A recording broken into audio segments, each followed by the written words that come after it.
in June of 1944 as C-47s flew over our invading troops to drop supplies. The commander of the European forces, General Eisenhower, after the war, said that of the top 5 things that led to the victory of World War II, the C-47 was one of those top 5.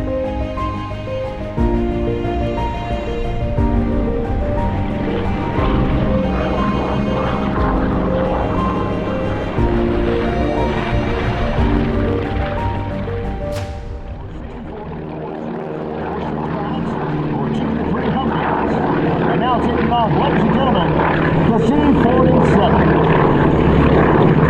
The aircraft that made such a huge difference in World War II. As a matter of fact, the commander of the European forces, General Eisenhower, after the war, said that of the top 5 things that led to the victory of World War II, the C-47 was one of those top 5. Warrior, coming in from your right, is the C-47. Another beautiful example of black and white stripes painted on this incredible aircraft.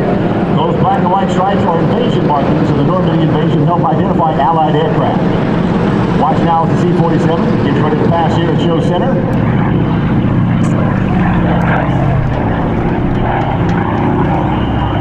And there's the jump as cargo exits the C-47 just the way it might have looked on those fateful days in June of 1944 as C-47s flew over our invading troops to drop supplies, ammunition, guns, and other weaponry needed for the invasion effort. Used for so long as the C-47. The aircraft was adapted from the DC-3 commercial airline. As you hear more engines winding up as we're getting ready to time travel. One of my favorite things at any air show is time travel. We get to do it here. A lot of places years ago all across the state of Texas as airfields were being constructed, just like the one right here at Gaius. And that's all, brother, lifting off the ground. Again, the aircraft that led the invasion of Normandy in June of 1944. As a matter of fact, several years ago, the aircraft was flown back to Europe for the 75th anniversary of the Normandy invasion. I think 13 C-47s gathered together and flew across the English Channel to reconstruct that historic moment that took place in June of 1944. And again, this aircraft was the lead C-47 in the Normandy invasion. Truly a rare piece of history, as many of the World War II aircraft you see flying today stayed mostly in the States. It's very difficult and very rare if you can find one of these aircraft that actually participated in combat, and this C-47 with us this weekend was there in the thick of it. You guys are the best. There's no points for second best. There is no point for that. Come here, guys, real quick. Let's smile for the camera. All right, gotta get my shot too, guys. Hey, great to have you guys here. We're gonna be walking around out here.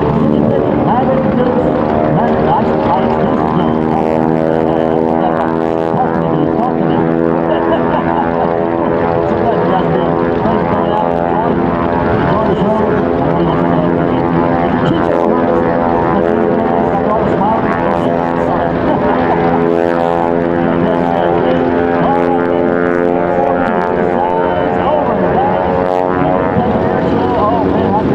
I love listening to the sound around. This is fun to look at.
engine running up. Amazing, isn't it, ladies and gentlemen? To look at that aircraft, that twin engine bomber. And now, look out there on the runway, ladies and gentlemen. Again, one of the legendary bombers of World War II, getting ready to take to the sky, the B-24 Liberator. Designed by Consolidated Aircraft, its first flight was in December of 1939. At its inception, the B-24 was a modern design featuring a highly efficient shoulder-mounted Davis wing. The wing gave the Liberator a high cruise speed and long range. As a matter of fact, early RAF B-24s were the first aircraft to cross the Atlantic as a matter of routine compared to any other aircraft. Throttle coming forward. Ladies and gentlemen, listen to the sound of the B-24.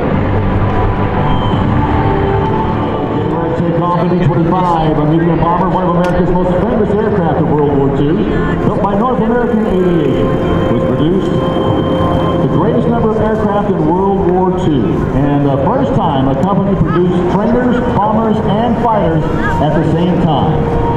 The Mitchell's first flight was in August of 1940.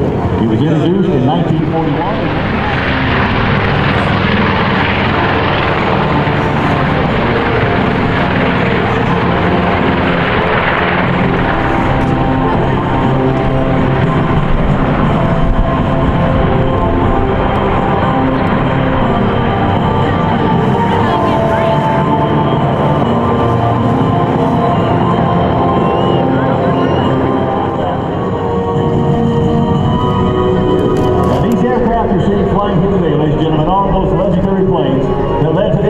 Victory in 1945.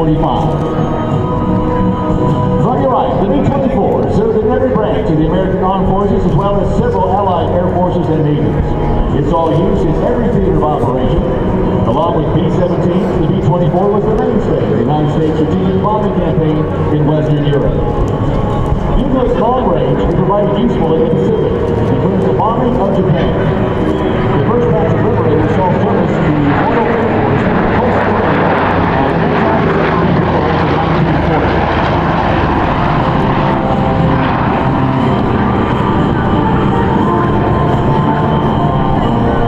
United States Army Air Force. From the right this time, winging over the B-25. A majority of B-25s were used in the war against Japan in Asia and the Pacific. The Mitchell was most remembered again for the intrepid attack on the Japanese homeland on April 18, 1942. Lieutenant Colonel Jimmy Doolittle led the attack of 16 B-25s. The aircraft carried a warning.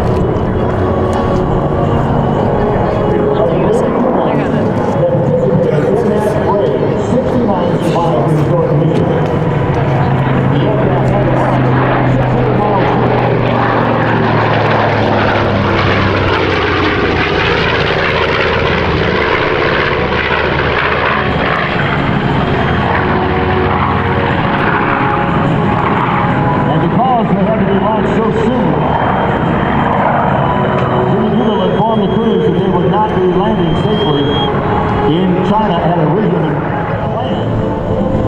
The B-24 was reduced in higher numbers for a wide variety of roles. At 18,482 built, it holds the record as the world's most produced heavy bomber, multi-engine aircraft, and American military aircraft in history. At the peak of production in 1944, one B-24 was produced every hour, a rate so large that production exceeded the military's ability to produce it.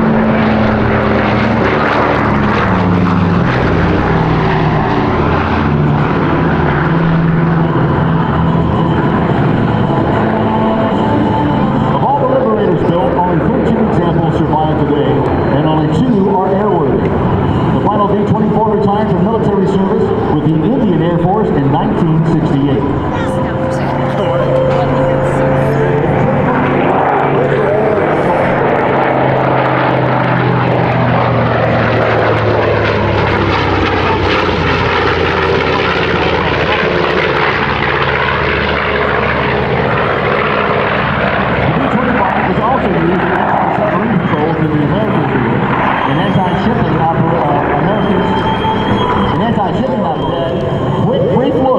Historic aircraft of World War II, and again, just to give you an idea of how rare they are, The B-24 you saw again flying here today, one of only two of this type of aircraft still flying in the world today.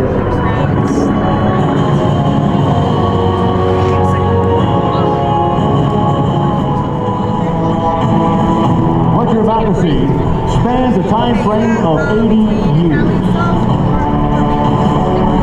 Flying together in the skies, the C-47.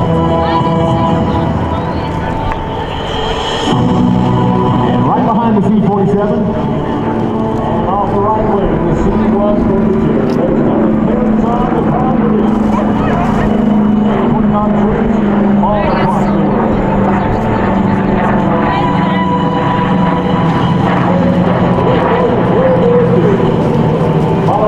Yeah, I look at my family. An aircraft, believe it or not, that originally entered service back in 1955, and the still going strong. As one of only a few over 60 years in our armed forces.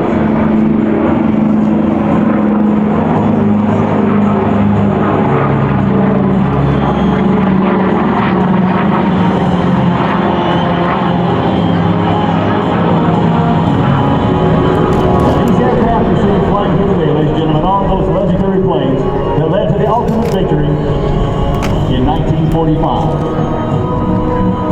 On your right, the B-24 serves in every branch of the American Armed Forces as well as several allied air forces and navies. It's all used in every theater of operation, along with B-17s, the B-24.